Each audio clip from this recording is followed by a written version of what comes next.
Paul Klein had been vice president of audience measurement at NBC and was considered a genius of ratings, and in some ways was responsible for color television because he insisted that it would make NBC the #1 network, and it did. He was frustrated with what television was like at the time, in that you would come home and you would pick up your newspaper listings or TV guide, and it would say, okay, at 7 o'clock you can watch these 4 programs, and at 7:30 you can watch these 5 programs.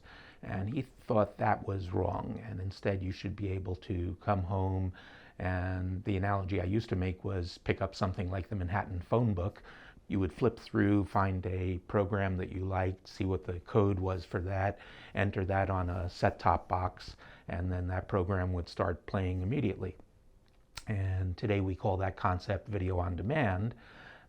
In 1969, when he had the idea of it, he didn't know what to call it, so he called it computer television. Our company, Computer Television, was the ancestor of the companies that do movies in hotels today. We would get the movies on film, we would transfer them to video, we would then make the video cassettes, and each hotel had 5 playback devices.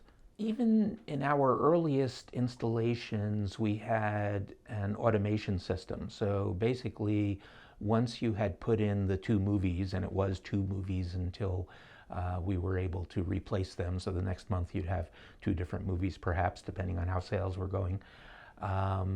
They would play automatically, and each machine would trigger the next machine to continue, and at the end it would start the next one, and they were on a schedule, so it was more like a movie theater than video on demand. So you knew that you could watch this movie at 7, 9, and 11, and watch the other movie at 6, 9, and midnight or something like that. We were installing systems in hotels that had 5 video cassette machines, 3 of them for a 3-hour movie or up to 3-hour movie, and 2 of them for a 2-hour movie.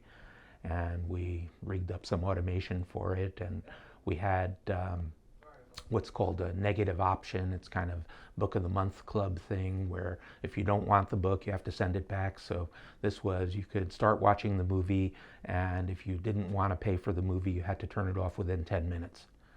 And our first computer was a guy by the name of Crazy Paul, who sat in front of a screen of light bulbs, and every time a light bulb went on, he noted what time it was, and if the light bulb was still on 10 minutes later, then he filled out a little chit for the person to be charged for the movie.